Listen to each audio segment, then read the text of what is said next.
একবার ভাবুন, একটি দেশ হাজারো বাধা আর নিষেধাজ্ঞার ভেতর দিয়ে হেঁটে যাচ্ছে।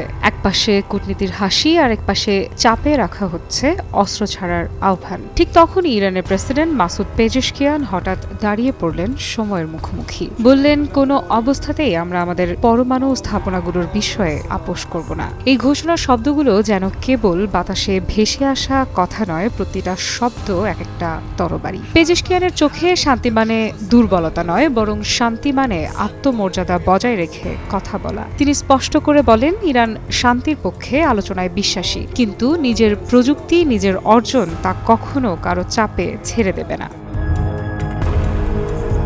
এই প্রযুক্তি, পরমাণু শক্তি ইরানের কাছে কেবল শক্তির উৎস নয়, এটা চিকিৎসার কাজে লাগে, কৃষিকে বদলায়, শিল্পে গতিশীলতা আনে, পরিবেশ রক্ষায় সহায়তা করে। এটি একটি জাতির পরিশ্রমের ফল, বছরের পর বছর ধরে গবেষণার ফসল। প্রেসিডেন্ট একে ত্যাগ করতে রাজি নন, কারণ এটি ইরানের আত্মপরিচয়ের অংশ হয়ে গেছে। তবুও তিনি বলেন, আমরা অস্ত্র চাই না, কখনোই চাইনি। আমাদের বিজ্ঞান শান্তির জন্য, ধ্বংসের জন্য নয়। কি সাহসী অথচ সহজ কথা। একটি অঞ্চলের নিরাপত্তা বাইরের শক্তির হাতে নয়, ভাইয়ের মতো দেশগুলোর হাতে থাকা উচিত, তিনি বিশ্বাস করেন। আর এখানেই এক ইঙ্গিত, মধ্যপ্রাচ্যে যাকে তিনি জায়নিস্ট শত্রু বললেন, সেই বাহিরের হস্তক্ষেপই নাকি অশান্তির মূল। তাহলে কি ইরান আলোচনায় অংশ নিচ্ছে শুধু সময় কেনার জন্য, নাকি সত্যি চায় এক বোঝাপড়ার পথ খুঁজে বের করতে? এর উত্তর হয়তো স্পষ্ট নয়, কিন্তু একটি বিষয় একদম পরিষ্কার, ইরান নিজের জায়গা থেকে সরছে না। আলোচনার টেবিলে বসবে,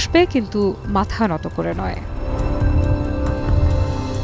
এই সময়টা যেন এক নিঃশব্দ উত্তেজনার, যেখানে প্রতিটি পদক্ষেপ, প্রতিটি কথা বহন করে শত সম্ভাবনা আর ভয়াবহ বিপদের ইঙ্গিত। পেজেশকিয়ানের এই বক্তৃতা সেই উত্তেজনার মধ্যে ছুড়ে দিল এক চ্যালেঞ্জ, শান্তি চাই, তবে সম্মানের সঙ্গে, আত্মসমর্পণ নয়। এখন প্রশ্ন হলো, বিশ্ব কি এই বার্তা গ্রহণ করবে, নাকি আরেকবার ইতিহাসের চাকা ঘুরে যাবে সেই পুরনো সংঘর্ষের পথে? তবে এই বার্তা শুধু কথার মধ্যে সীমাবদ্ধ নয়, এর পেছনে রয়েছে ইরানের অভ্যন্তরীণ ঐক্য ও বৈজ্ঞানিক অগ্রগতির এক নীরব বিপ্লব। আন্তর্জাতিক চাপ আর নিষেধাজ্ঞার মধ্যে থেকেও ইরান তার গবেষণাগারগুলো চালু রেখেছে, তরুণ বিজ্ঞানীদের দিয়ে তৈরি করছে নতুন জেনারেশন। তারা জানে, পশ্চিমা বিশ্ব যখন শান্তির নামে শর্ত জুড়ে দেয়, তখন সেটি হয় আধিপত্য প্রতিষ্ঠার চেষ্টা। পেজেশকিয়ানের কণ্ঠে তাই শুধু রাষ্ট্রপ্রধানের ভাষা ছিল না, ছিল এক জাতির সম্মিলিত আত্মবিশ্বাস। যারা জানে তারা কি অর্জন করেছে এবং কিভাবে তা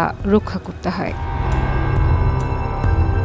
টানা সপ্তমবারের মতো বেস্ট টিস্যু পেপার ব্র্যান্ড হিসেবে স্বীকৃতি পেয়েছে বসুন্ধরা টিস্যু। বিশ্ব রাজনীতির বর্তমান প্রেক্ষাপটে ইরানের এই অবস্থান শুধু মধ্যপ্রাচ্য নয়, গোটা বৈশ্বিক শক্তির ভারসাম্যে নতুন করে প্রশ্ন তোলে। আমেরিকা ও তার মিত্ররা হয়তো একে দেখতে পারে একটি জেদি অবস্থান হিসেবে, কিন্তু যারা ইতিহাস জানে তারা বুঝবে, এই জেদ আসলে এক প্রতিরোধের গল্প, স্বাধীনতার দাবি। আলোচনা চলবে, চাপও আসবে, কিন্তু সেই আলোচনার ফল কেমন হবে তা নির্ধারণ করবে ইরানের দৃঢ়তা আর বিশ্বের নৈতিক সাহস। প্রেসিডেন্ট পেজেশকিয়ানের ঘোষণা ছিল এক উন্মোচিত সত্য, শান্তি যদি আসে তা হবে সমতা ও মর্যাদার ভিত্তিতে, আর যদি আসে সংঘর্ষ, ইরান প্রস্তুত মাথা উঁচু করে নিজ প্রযুক্তিকে রক্ষা করতে। বিশ্ব এখন তাকিয়ে আছে পাশাপাশি বসা সেই আলোচনার টেবিলের দিকে, যেখানে শান্তি আর সংকট মুখোমুখি বসে আছে। সময় বলে দেবে কোন পক্ষ উঠে দাঁড়ায় শেষ পর্যন্ত, আর কে রাখতে পারে ইতিহাসে মাথা উঁচু করে নিজের অবস্থান। আফরিদা ইফরা, নিউজ 24।